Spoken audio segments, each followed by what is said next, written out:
guys, it's Joey and welcome back to Celtic Calling, and this Celtic Calling is going to be a little bit different. We're going to be talking about the goddess Druantia, and for anybody who read the title or got to this bit and their feathers are a bit ruffled, wait. Wait for 5 minutes and then see. So, on the face of it, the Celtic goddess Druantia is listed as being the Celtic goddess of fir trees and fertility. Supposedly her name derives from the Indo-European root deru, meaning tree or wood, also called the Queen of the Druids. She's associated with fertility of plants and humans, ruling over sexuality and passion. She is credited with the creation of the Celtic tree calendar, which divides the year into 13 months that correspond to the cycles of the moon. She is celebrated at Beltane. Also possibly has her origin roots in Gaulish, the root of her name Druce meaning oak. There is also information connecting her to woodlands and forests, as well as the Dryads, the tree fae, and reigns as their queen. First and foremost, the whole Dryad thing is from Celtic, not from Celtic mythology, it's from Greek mythology. So that's one initial problem. And secondly, the further you research into this goddess, the more comes to light. So I initially looked at this goddess because she was listed within the Ogham information this week, being silver fir. It turns out that Graves, the white goddess, a vision of the possible but unattended goddess, has entered the popular imagination, and today many neo-pagans accept his Druantia as real. It's basically a goddess that comes from Graves's The White Goddess and not from Celtic mythology. Possibly created by him, made up by him.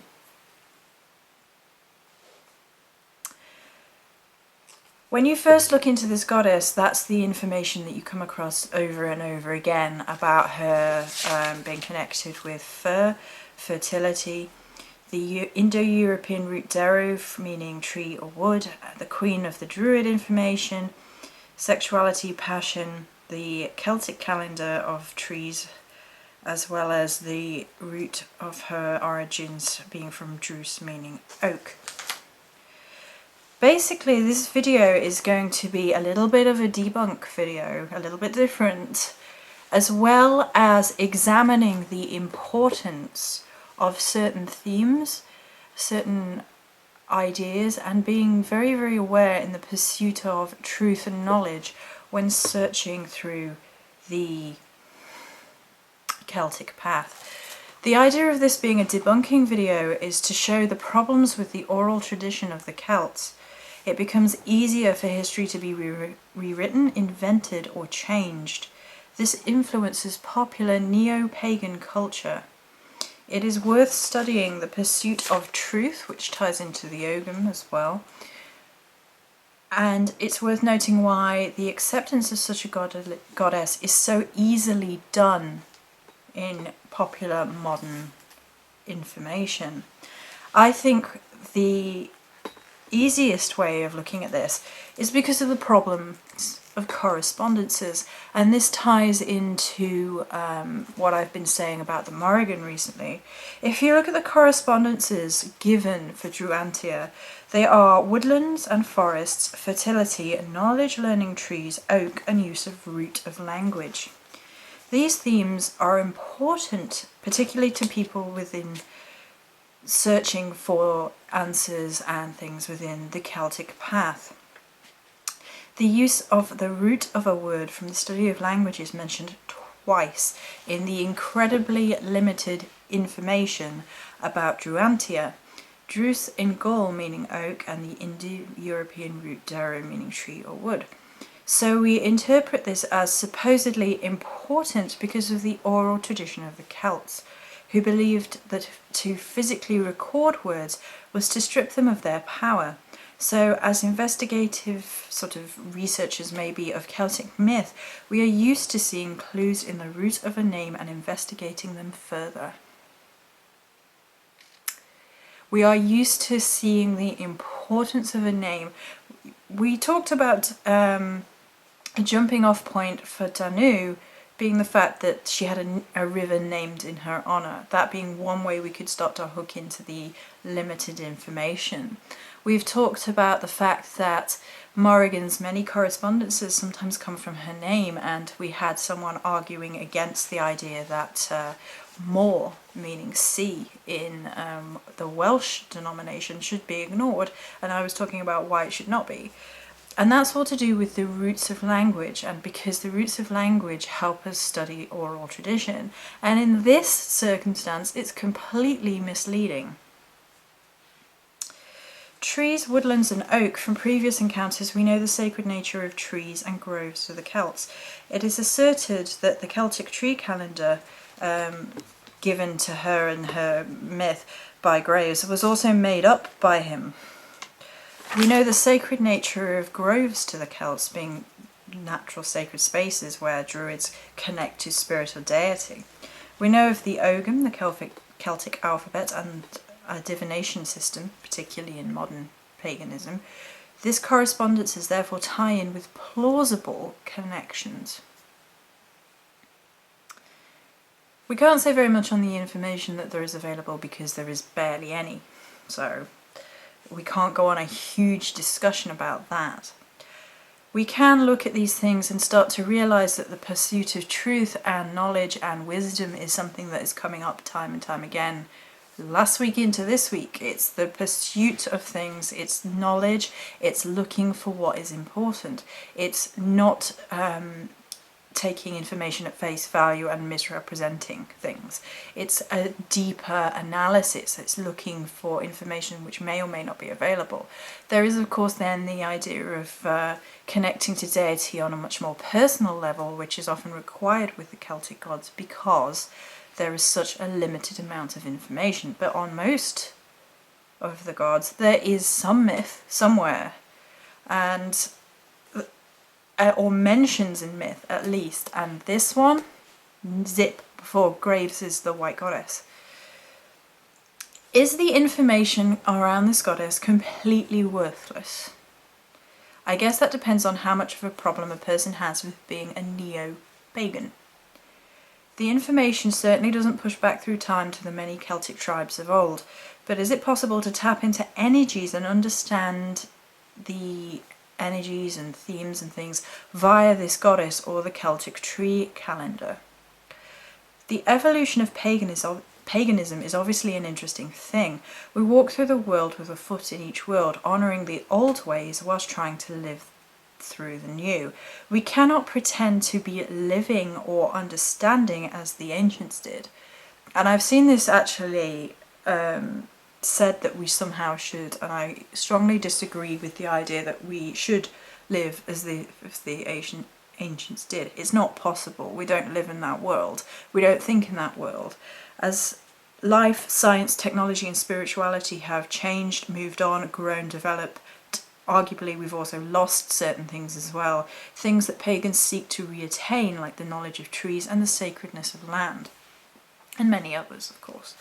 Living in tune with nature and the cycles and an older knowledge that we seek to incorporate into ourselves to help us better understand ourselves, our world, spirituality, nature, and how all things are connected.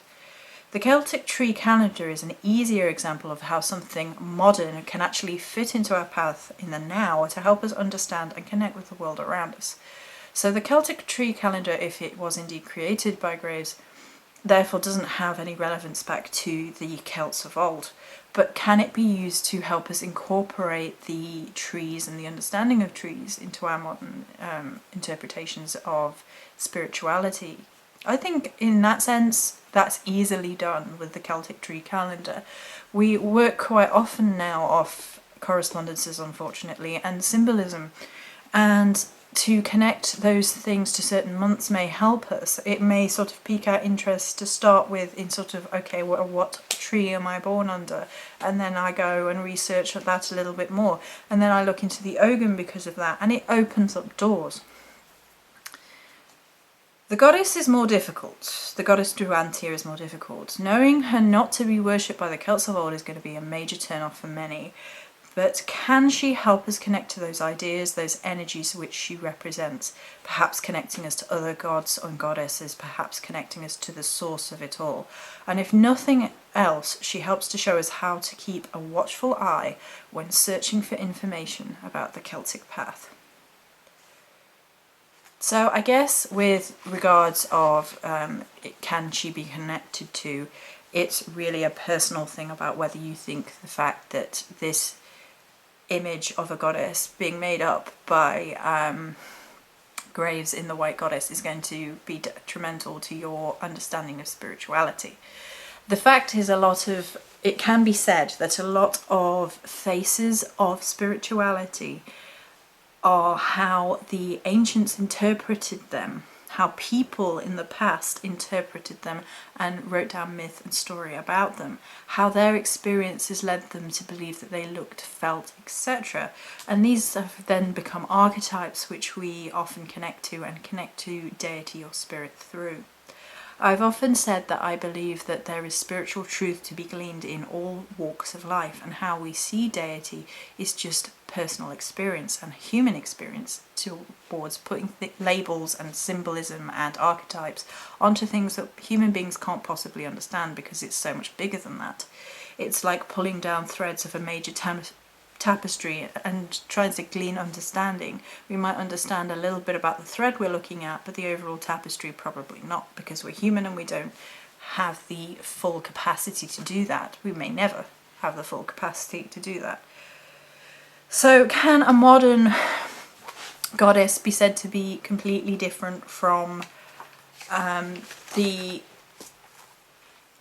archetypes of old? Well, in terms of understanding the Celtic path, is completely useless as far as I'm concerned. You can look into threads that she represents. You can look into woodland imagery, symbolism, importance. You can look into fertility and things like that, of that nature.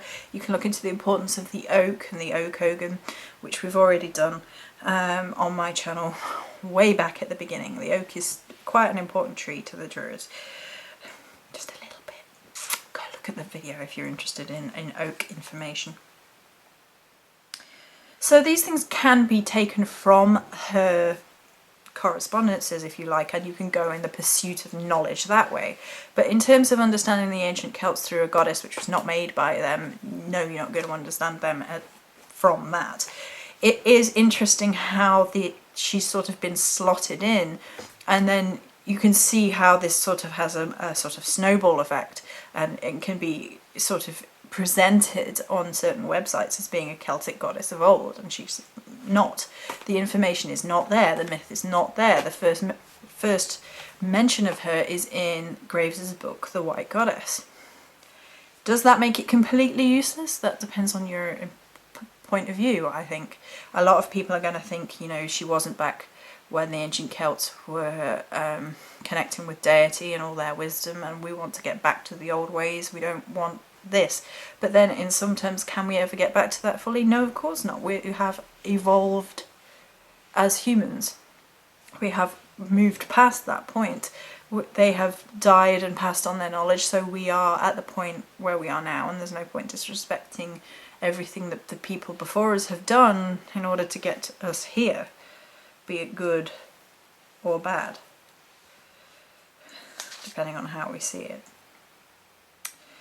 But I do want to pull up this very important point, which I think is very important, about keeping a watchful eye when searching for information about the Celtic path, because it is easy to come across information which is 2nd, 3rd, 15th, 20th, 20 millionth hand and accept that as writ, and it's not. And we have to look back, we have to look into the mythos, we have to build our own understanding, we have to meditate and form connections to fully, and not even fully, to gain a glimpse of understanding into these things. So I just thought it would be interesting just to twist Celtic calling a bit this week.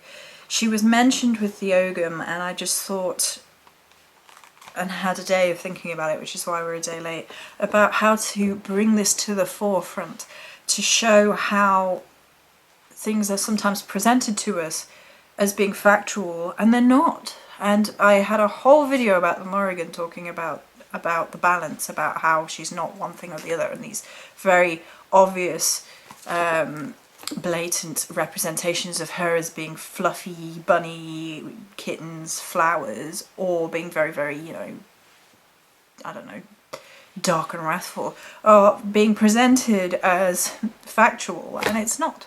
It's not even starting to examine, it's not even starting to criticise, it's not even, not criticise, a critique, it's not looking, it's not delving, it's not searching, and these things are really important when embarking on any spiritual path, but particularly the Celtic path, because of the oral tradition and the problems that this poses. And we've got some weird light going on, so I apologise for that. Many blessings.